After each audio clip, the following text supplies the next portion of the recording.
would like to ask the revisers if there's anything new that you have added or anything new to our list that we didn't have in that last list that you gave us. Madam Chair, there are no new bills added. Things were reorganized and edited, and conferees were added, but no new bills.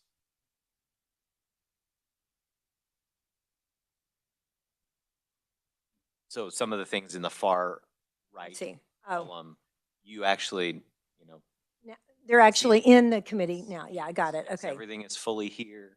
All the information we discussed yesterday, we've covered all the bills. Okay, and do we have the most current list? Okay. Okay. All right, then we will move on, and we have a little bit of time. Hopefully we'll get a few things done. I wanted to ask the Senate about our offer on 2062 and see what they've come up with. Thank you, Madam Chair. And 2062, if I recall, the House's offer was, well, if you could refresh our recollection what the offer was. It was to take out the amendment that the Senate put on the floor of the Senate and then add in language that we had given you all. Thank you. I'm recalling that now. Let me pull that up. Let us confer real quickly.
Thank you, Madam Chair. So the Senate thanks the House for the offer, but rejects the offer and instead makes this counteroffer.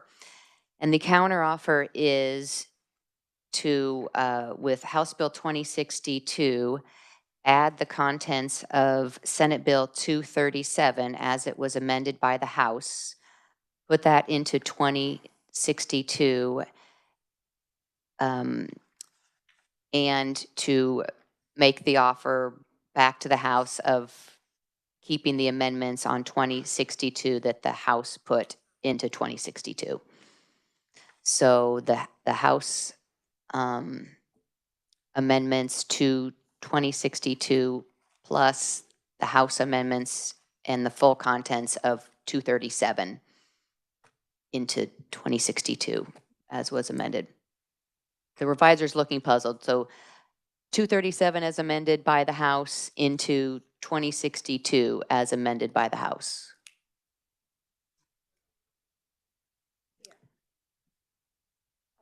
I'm considering the amendments, and the new balloon. Yes. Okay, just if we could have just a minute. Thank you. If I've stated that clearly.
by the House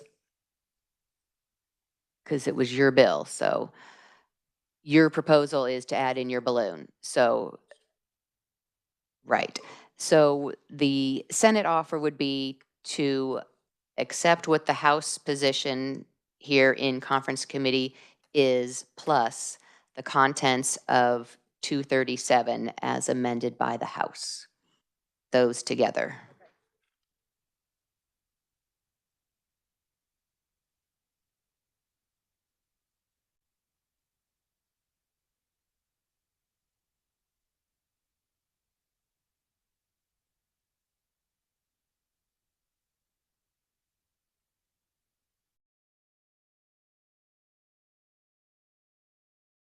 No, hold on a second. Can you say it more clearly than we want the Senate amendment 262 as it left the Senate. So, Madam Chair, I think you're I'm talking sorry. about 2060. I am 2062 as it left the Senate. So the balloon that the House offered to you would remove the Senate floor amendment because it's a substitute.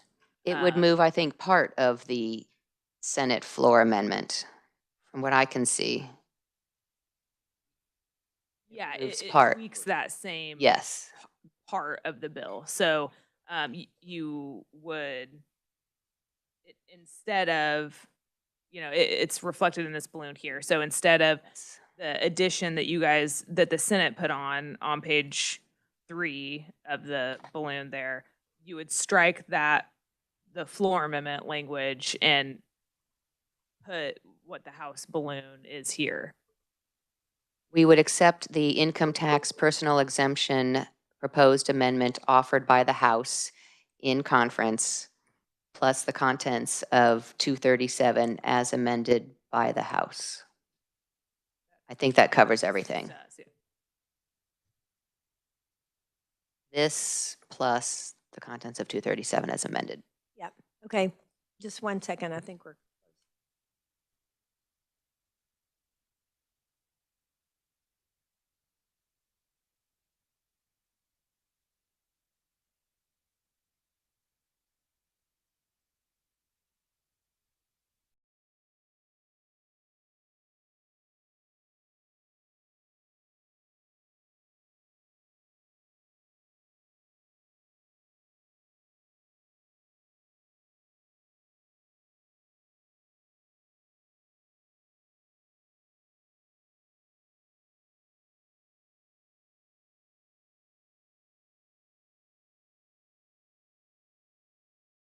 There's a question for the reviser whether section 4 on page 3 of 2062 is section 4 in its entirety in the bill 2062. That's the Schmidt floor amendment.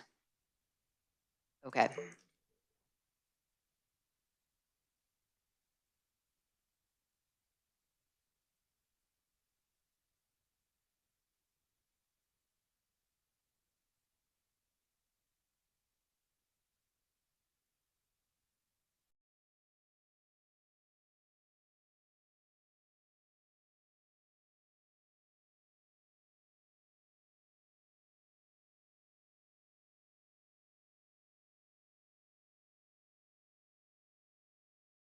So just a little bit of an explanation. When, of course, we're amending a bill, either on the floor or even in committee, the amendment often includes, if it's coming from another section, it has to include the whole section so that we can see the context of where the changed language is actually going in. So that's why it looks like there's existing language in the Schmidt amendment, but what is in not bolded italics is what actually changed in the statute. Does that make sense?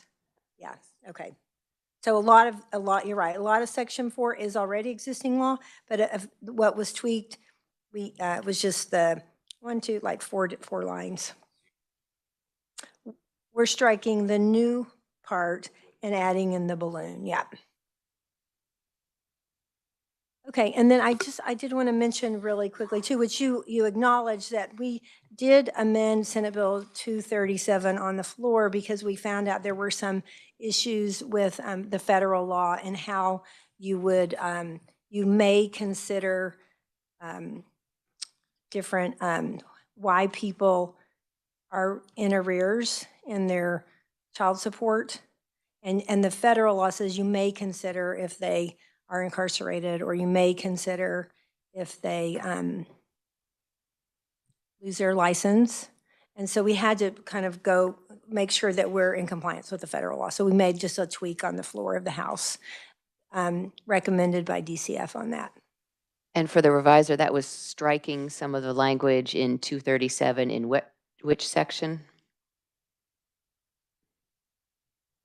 Yeah, I was removing all of section 2, which dealt with obtaining a modification of your child support order. The reasons for, what would constitute, or rather what would not constitute a material change in circumstance.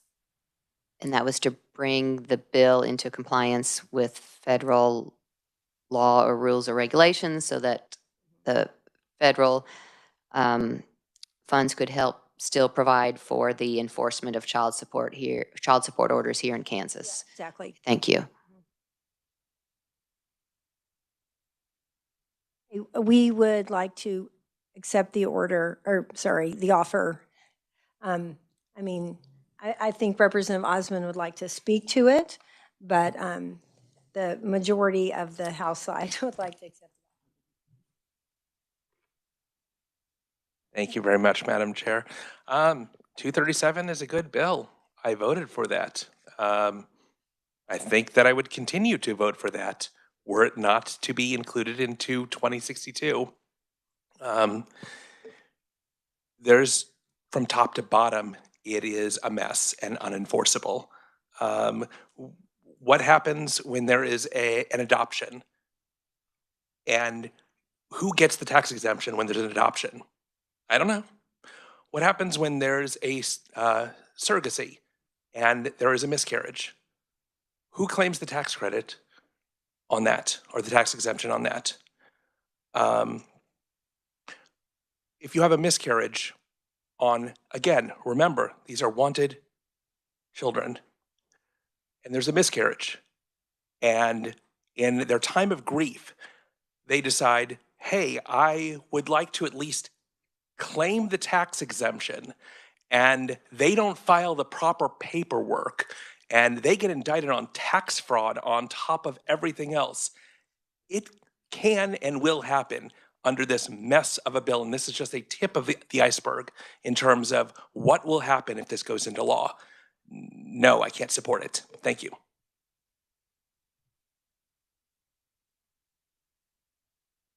Senator Corson.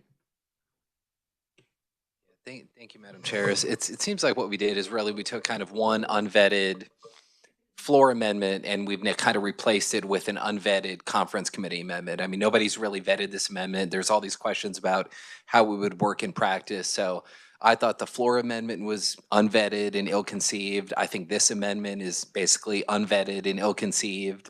And just there's more questions than answers with it about how it would be implemented. And we've certainly gone kind of far afield from the bill that came to us initially that was about child support, and now we're making all kinds of tax law determinations that frankly I think just raise way more questions we have answers. So I won't be signing either.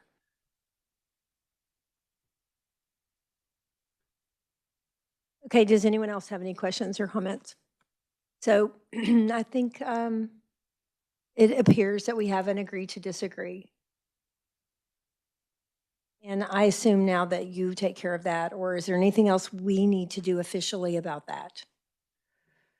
So, Madam Chair, there'll be a short report, agree to disagree, that you sign, and you'll run it. It's House bill, so the Senate will run it first, then the House, and then you come back and see if you still have the same agreement, and then only 4 of you need to sign that agreement. Okay, thank you. All right, do we want to try to get just a little bit more done?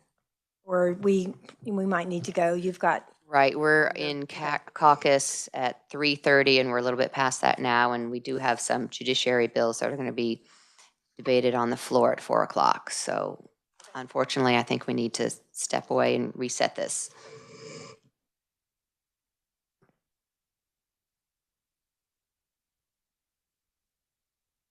Oh, yeah, and then there's that too. We're supposed to conference with Commerce at 3:30, so. Okay, we need to let you go. Okay, any thoughts on if we could get back together today? Should we try for that? Yes, Okay, I think we're going on the floor at 4. You also? yes. Should we just say whoever adjourns, I don't know what the right terminology is. The recess of the second chamber. 5:30. Mhm. No earlier than 5, or, and then upon the first, I don't know if we'll adjourn or recess at that time, but of the, Second yes, chamber. second chamber. The second No, but, and no earlier than 5, would you like us, 5:15? Okay. Is that like a compound we can add on to? That's what we're doing, but, I just put 5:15. okay. Okay, that sounds great. Let's do 5:15. Okay, thank you, everyone. We're adjourned.